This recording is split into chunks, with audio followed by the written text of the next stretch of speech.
Good morning. This is the next two wrath plays from Ringeck's Gloss. I've tied my glaive to the pedal just to talk very briefly about the winding mechanics which comes up today. So let's take a look at the Gloss and then how I practice it on the pedal. So Ringeck says, when you hew in with the wrath hew, if he parries it, remain strong with it at the sword, be strong against him at the sword, and rise with the strength of your sword into the weakness of his sword, and wind your crossguard forward in front of your head at the sword, and stab him above to the face. Another technique from the wrath hew. When you stab in above with the winding, just like before, if he raises high with the hands and parries the upper stab with the crossguard, remaining standing as you were in the winding, and plant the point below between his arms to the chest.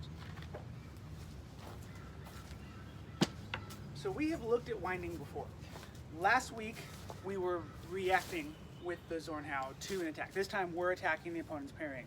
And in a way we are countering the play from last week. So if we've cut and they have parried and remained strong, we would like to not get stabbed in the face. So what we're going to do is we're going to wind. The reason I brought out the glaive here is I see a lot of people, they try to wind just the turning from here. And what happens if I have come in, we have kind of an even cross, if I just turn, see how I'm not super on the strong of my sword compared to theirs. So this often doesn't work so well. If I raise my hands just a little bit, you see where I end up on the strong, and that makes the turning to stab them much easier.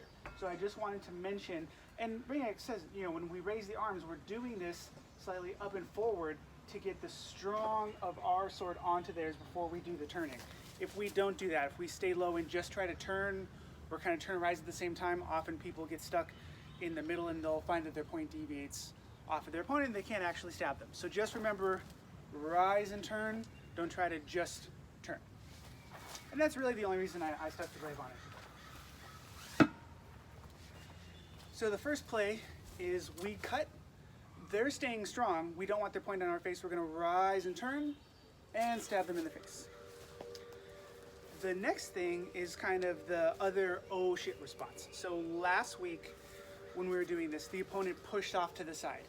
If somebody's point is in your face, they're really kind of two oh shit responses. One is to the side and one is up. So this week we're talking about if the opponent rises up.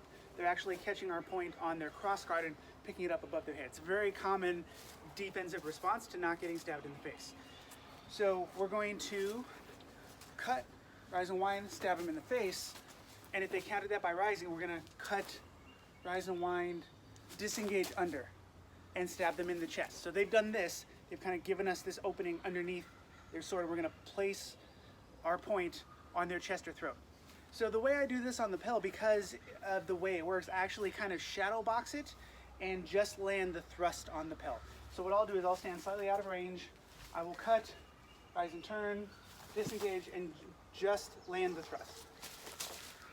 Cut, rise and turn, disengage, land the thrust. Cut, rise and turn, disengage, land the thrust. The disengage piece is important. So if I've come here, up and turn, I want a pretty small motion. I'm really using the pommel hand to drive this. I don't want to move much with my lead arm because I don't want my point to come super far off the line and I don't want to compromise my structure.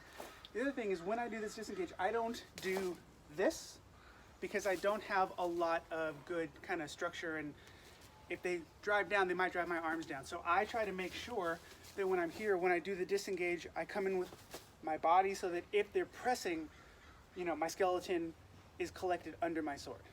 So that really is the next two. Like I said when we started the Ringeck material, these individual plays are shorter.